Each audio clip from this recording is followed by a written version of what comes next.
Excellent.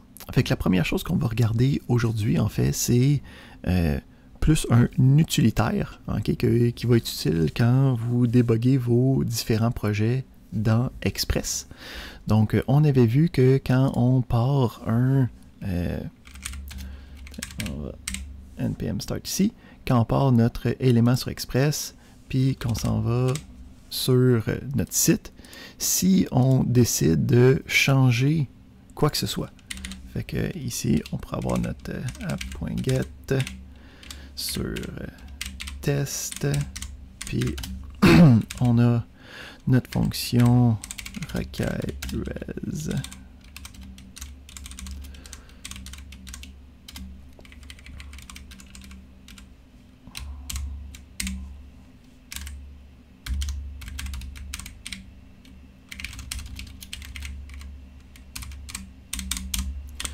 Qu'on avait vu, ok, ben quand j'essaye immédiatement, même si j'ai sauvegardé, ça fonctionne pas. Hein? Donc on avait vu que quand on travaille avec les différents éléments de Express, il fallait repartir notre affaire à chaque fois, puis après ça, aller dans notre browser, puis retester à partir de là. C'est long, c'est fastidieux, puis il y a des manières de polir un peu cet arc de développement-là. Fait qu'on va aller utiliser un utilitaire qui n'est pas spécifique à Express. Okay? Donc, c'est fait pour Node en général. Puis, cet utilitaire-là s'appelle NodeMon. Okay? Pour Node Monitoring. Fait que ça marche avec tous les projets de Node. Fait que le principe de cette application-là, c'est que il va aller regarder le dossier du projet, puis dès qu'il va voir qu'il y a un changement de fichier à l'intérieur du dossier du projet, il va repartir le serveur automatiquement. Fait que pour être capable d'utiliser ça, il faut utiliser l'application NodeMon à la place de faire notre npm start. Fait que pour être capable de l'utiliser, il va premièrement falloir l'installer.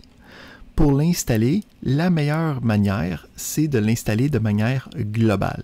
Ça veut dire que ça ne sera pas spécifique au projet. On va pouvoir l'utiliser n'importe où, n'importe quand, à la place de notre npm start ou d'un node quelconque. Fait que ici, on a le npm install, puis on a le -g.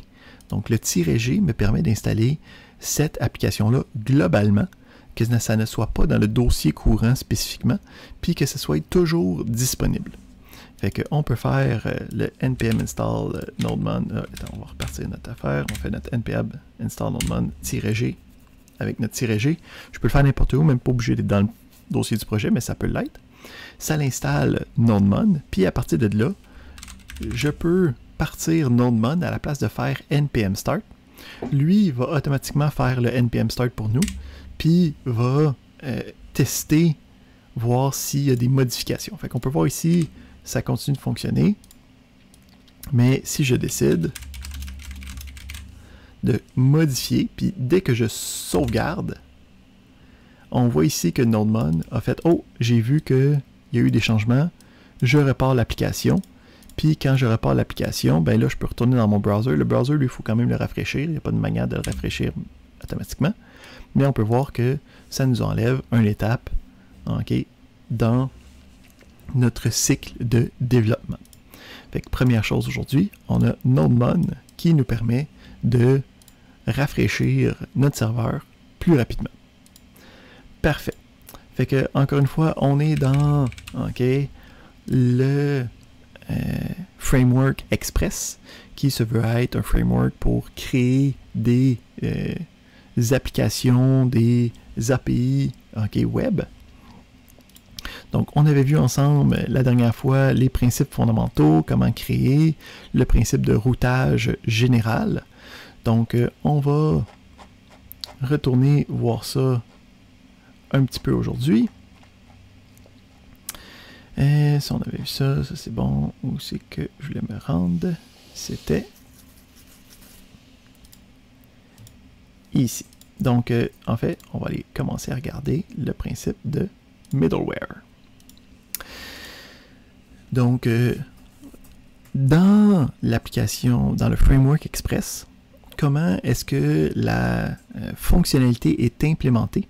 C'est avec ce qu'on appelle des fonctions de middleware. Donc, en fait, les fonctions de middleware, c'est quelque chose qu'on a utilisé automatiquement quand on avait ce genre de code-là ici. Donc, une fonction de middleware, c'est quoi? Le principe d'un middleware, le principe généralisé en informatique, c'est de dire quand j'ai un objet, une information, un élément, une structure de données, donc quelque chose de départ, puis je veux avoir cette information-là pendant plusieurs étapes d'un processus. OK, donc je veux commencer avec un blob quelconque, puis je veux le manier, je veux peut-être le reformater, je veux peut-être le transformer, je veux peut-être aller lire des informations à l'intérieur, puis à la fin, OK, j'ai un produit fini. Ben, chacune de ces étapes-là peuvent être indépendantes, tant qu'ils sachent qu'ils sont capables de prendre quelque chose puis de le ressortir de l'autre bord. C'est le principe qui est utilisé avec les middleware. Donc, le principe, c'est qu'on reçoit une requête, puis on va avoir une réponse à faire, puis on a possiblement plusieurs étapes à faire pour être capable de dire avant, de dire, OK, ben j'ai ma réponse que je peux envoyer à mon client. Donc, quand on regarde ici, puis le principe de middleware, c'est qu'on peut en avoir plusieurs. Donc là, quand on écrit ces différents éléments-là, on écrit une étape de middleware qui va recevoir toujours la même chose. Donc le middleware, le principe, c'est que ça va toujours traiter les mêmes éléments. Comme ça, on peut rajouter, on peut modifier, mais la forme est toujours la même. Fait que la fonction de middleware, c'est la fonction qui a toujours jusqu'à 3 paramètres. Nous autres, on en utilisait 2 jusqu'à date, mais on va voir qu'il y en a un troisième qui existe. Donc, on peut voir ici que c'est la fonction qui reçoit la requête, la réponse, puis une fonction de callback qu'on peut appeler pour passer au prochain middleware. Fait que, en ce moment, qu'est-ce qu'on a fait? C'est qu'on avait utilisé cette fonction de middleware-là, puis on l'avait associée à une route quelconque. Fait que le principe de la fonction de middleware, c'est de dire, quand j'étais à cette route-là, quand j'allais à cette adresse-là, c'est cette fonction-là qui était exécutée. Donc, en ce moment, on utilisait le principe de middleware, mais juste avec une étape. Okay? On va voir qu'on peut ajouter des étapes préalables avant d'arriver à cette étape finale-là. Fait que comment est-ce qu'on va faire ça? On va se donner un petit exemple. Fait que je vais me créer une fonction de middleware. Donc, ici, je peux voir que... on peut même mettre const ici à la place, là, si on est des vrais programmeurs. Donc, on a la fonction qui reçoit la requête, qui reçoit la réponse, puis qui reçoit le callback next. Donc, on va voir comment c'est utilisé. En ce moment, j'ai juste un console log qui est là, puis j'ai l'appel de ce next-là. Fait que le principe ici, c'est j'ai mon test qui va m'envoyer ma réponse puis me faire afficher ma page web avec ceci est un test. Là, ce que je veux faire, c'est rajouter une étape initiale puis dire avant d'envoyer la réponse, je veux que tu fasses qu'est-ce qui se passe dans cette fonction-là. Puis une fois que tu as fini qu'est-ce qui se passe dans cette fonction-là, je veux que tu passes au prochain dans le stack. Donc, on a la fonction logger qui a été créée. On dit on va avoir le console log, puis on va avoir le next. Fait que l'appel de next, c'est ça qui me permet de dire passe au prochain dans mon stack de middleware. Là, il va falloir réussir à y dire ben rajoute cette fonction-là dans mon stack. Fait que pour être capable de rajouter la fonction dans le stack, on a à partir de notre application, donc on suit l'application, c'est l'élément qu'on utilise pour travailler avec l'instance de notre serveur. C'est elle qui a différentes méthodes qui me permettent d'ajouter des fonctionnalités. Donc une des fonctionnalités, c'est le use, qui va me permettre de rajouter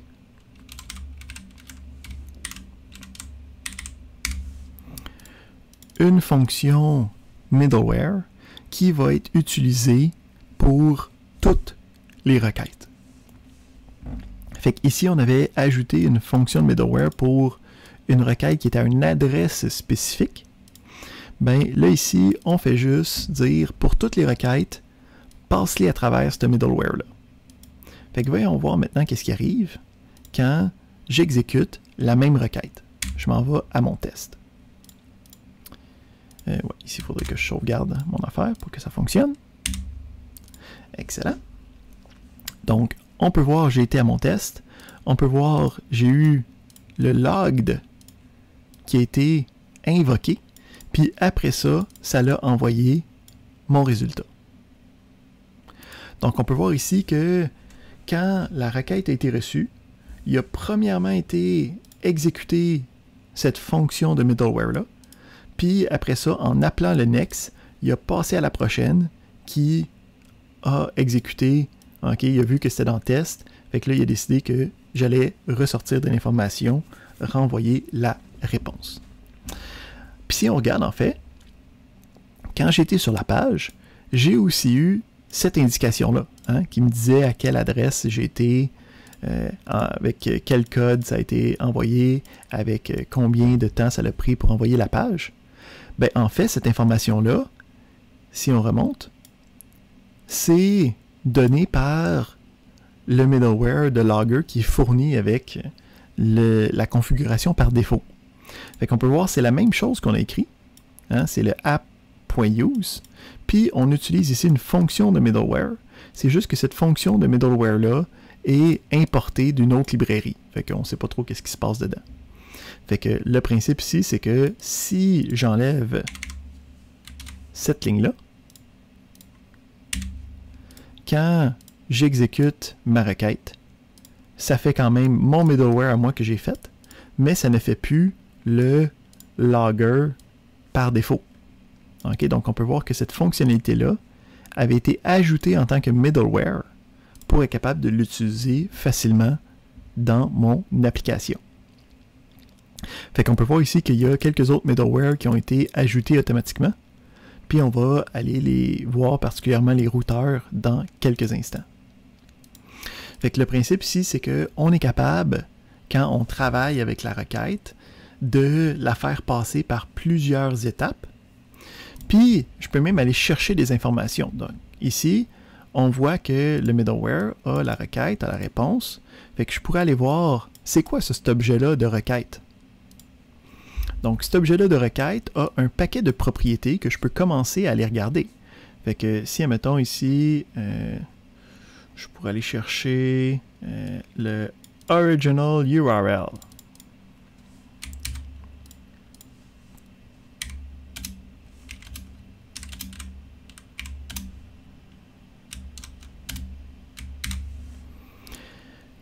Donc, qu'est-ce que je viens de rajouter ici? J'ai, dans ma fonction que moi j'ai créée, dans mon middleware que j'ai créé, j'ai mis le logged at, puis là, je rajoute le original URL que je vais chercher de la requête. Fait que, quand je regarde ça, je retourne à mon test, j'exécute mon test, puis je peux voir, ah, ben c'est comme ça qu'il a réussi à faire le log. J'ai réussi à faire le même log par moi-même. Puis si je marque autre chose, je peux voir que c'est capable de m'indiquer c'est quoi, okay, les différents logs qui sont présents.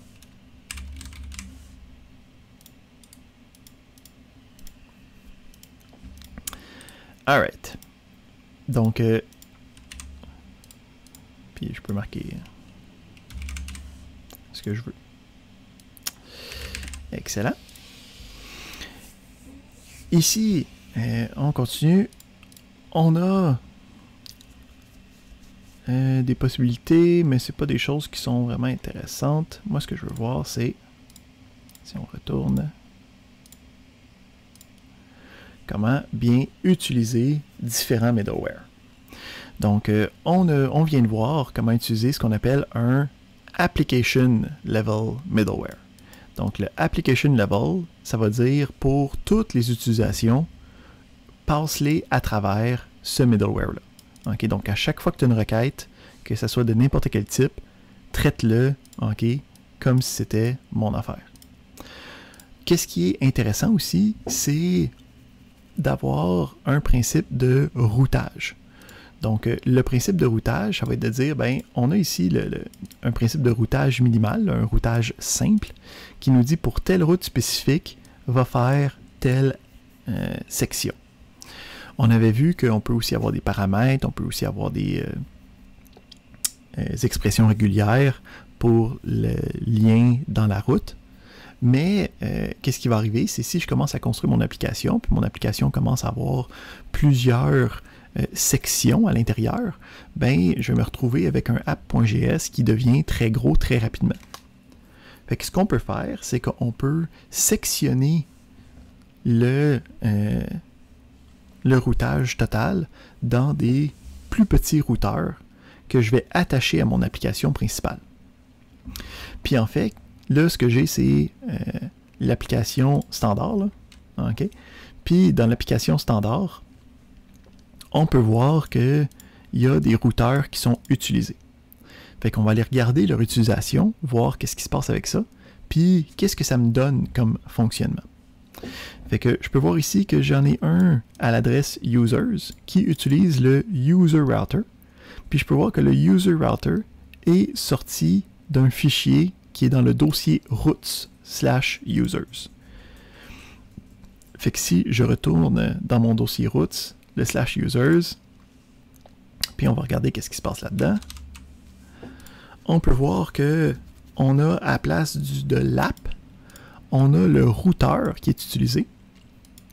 Puis on peut voir ici qu'on a, à partir du routeur, les mêmes méthodes qu'on avait dans l'app. Fait qu'un get, un slash, puis là après ça, les différentes réponses à partir d'une fonction de middleware. Fait que si je prends ces deux affaires-là, puis je les mets côte à côte pour bien voir qu'est-ce qui se passe. Fait que dans mon app, je peux voir que quand je vais à Users, ça utilise le User Router. Puis dans le User Router, je peux voir que je dis que quand je suis à slash, je dis Respond with a resource. Fait que quand je m'en vais à /users, je peux voir que ça dit Respond with a resource. Fait que le principe ici, c'est que la route qui est indiquée dans le routeur, c'est la route qui est ajoutée à la route du routeur elle-même. On fait des tests juste pour voir le principe. Fait que je vais faire un get, on va se donner test.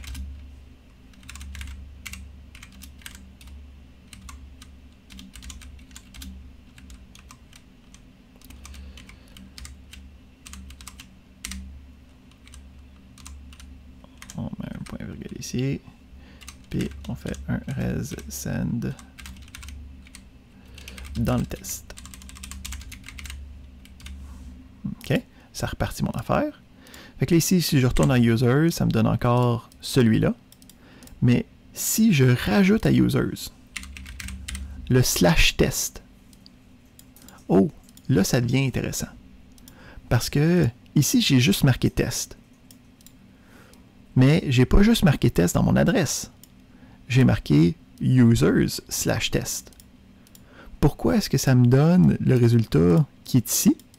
C'est parce que cette partie-là de code, ce middleware-là, fait partie d'un routeur qui est attaché à la route users. Fait que pour aller dans ce code-là, il faut commencer avec le /users. Puis une fois qu'on est dans le /users, là, il va commencer à regarder qu'est-ce qu'il y a de plus dans la route. Fait que si à users, je rajoute test, on a ici dans le test. Si j'ai rien de plus que users, je respond with a resource. OK. Autre point intéressant, quand on travaille avec les différentes routes, je ne sais pas si c'est un problème qui est arrivé en tout cas c'est un problème qui peut arriver durant le dernier laboratoire quand on travaille sur Express, l'ordre dans lequel je mets les choses est extrêmement important. Donc, l'ordre dans lequel je mets les choses est la priorité dans laquelle Express va essayer de regarder pour fixer mon affaire. Donc, je peux remarquer ici que, je J'ai entendu quelqu'un, je sais pas s'il y a une question. Oui, oui, pas une question, mais en fait, Hugo, ça va vite, sincèrement. Je OK. suis un peu perdu avec les... Avec le C'est un peu routeur? vite. Oui, oui, parce que là, les transitions sont très rapides et j'arrive pas à suivre. Excellent. Fait que on pull back, puis on revient. Fait que Merci. ici, ce qu'on veut démontrer, c'est l'utilisation de routage. Le principe, c'est quand je suis, mettons qu'on reprend notre exemple, JSON, ouais. On reprend notre exemple de, on veut recréer, ok, cet élément-là ici, avec ces routes-là possibles. Fait que on a le post /1/comments, on a les comments, on a le to-dos, on a les users, donc on a plein de routes à déployer, ok. Fait qu'on aurait besoin d'écrire un paquet de get, ok, pour toutes les possibilités. Puis là, il faudrait que je fasse un /post, /id, /comments, puis un /comments, deux points, et plein d'affaires. Si je commence à tout écrire ça d'un coup, ça va être très lourd, ça va être tout dans le même fichier app.js. C'est pas la meilleure pratique. Fait que le principe de routage dans Express, ça va être capable de dire, ben, je vois ici que toutes ces routes-là commencent toutes par le même préfixe. OK? Fait que ce que je veux faire, c'est je veux regrouper ces différentes routes-là à l'intérieur d'un fichier à part, qui va être un fichier de routage, dans lequel je vais pouvoir dire, ben, à part le post, qu'est-ce que j'ai de différent? Ben, cela, c'est juste un slash, cela, c'est juste un 1, cela, c'est un 1, ben, ou en tout cas un numéro suivi du comments. Fait que ce qu'on veut faire ici, c'est créer un fichier à part qui va pouvoir gérer des sous-routes. Fait que ça, c'est notre but initial. Oui. Pour faire ça, on va utiliser le routeur. Fait que pour être capable de faire ça, je me crée un fichier secondaire. On va descendre ça un petit peu. Qui va utiliser le Express Router. Puis qui va pouvoir utiliser les mêmes méthodes qu'on avait auparavant avec le get. Fait que pour setuper ça après ça dans mon application principale, je vais importer ce fichier-là. Puis, je vais dire, utilise ce fichier-là sur cette route-là. Donc, utilise le routeur que j'ai créé. Donc, quand je dis le users router, c'est qu'est-ce que j'ai écrit ici. Utilise ça à partir de cette adresse-là. Donc, je veux faire des sous-routes à partir de users.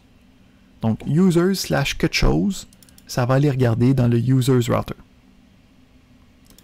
Fait que si on regarde qu'est-ce qu'on a en ce moment, voir comment ça marche, ben, quand je mets users suivi de rien, ben, ça veut dire que le users, quand il voit le users ici, il dit OK, va utiliser le user router, puis il va aller prendre le restant de la route, qui est juste un slash, puis il va aller commencer à tester dans ce routeur-là.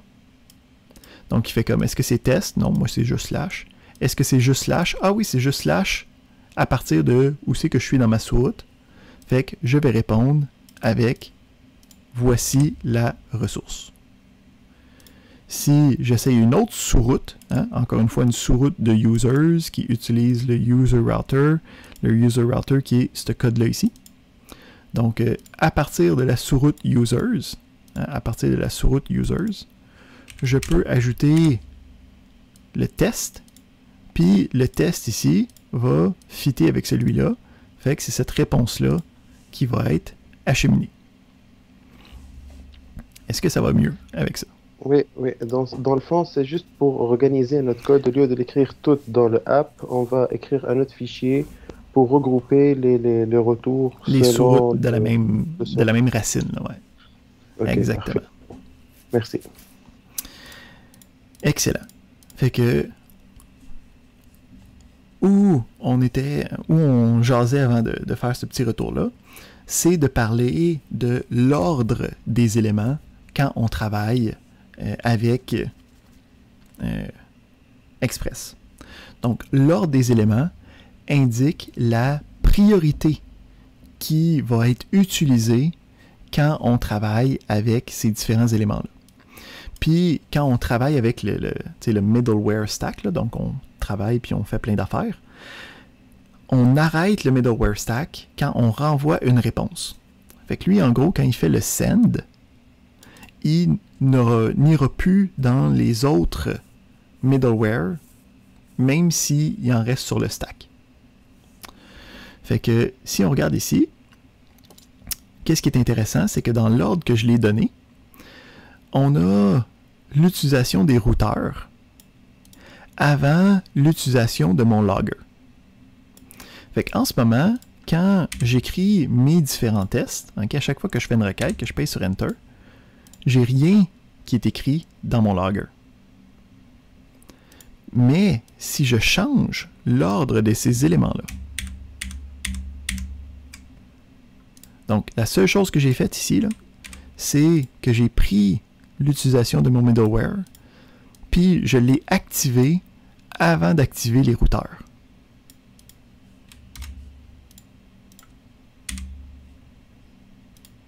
Je peux maintenant voir l'élément qui est disponible. Fait que ça, c'est un problème qui peut vous arriver dans le dernier laboratoire si vous ne faites pas attention parce qu'on a des wildcards, on a des routes avec des paramètres variables. Puis, si, admettons, tu as un paramètre qui est plus sélectif, fait que pour l'exemple du random, le random, il faut le mettre avant le paramètre variable. Parce qu'il faut voir est-ce que c'est random avant de dire ça peut être n'importe quoi. C'est un peu le même principe que quand tu as un if. Hein? Quand tu as un if, tu mets toujours la première condition qui est la plus spécifique.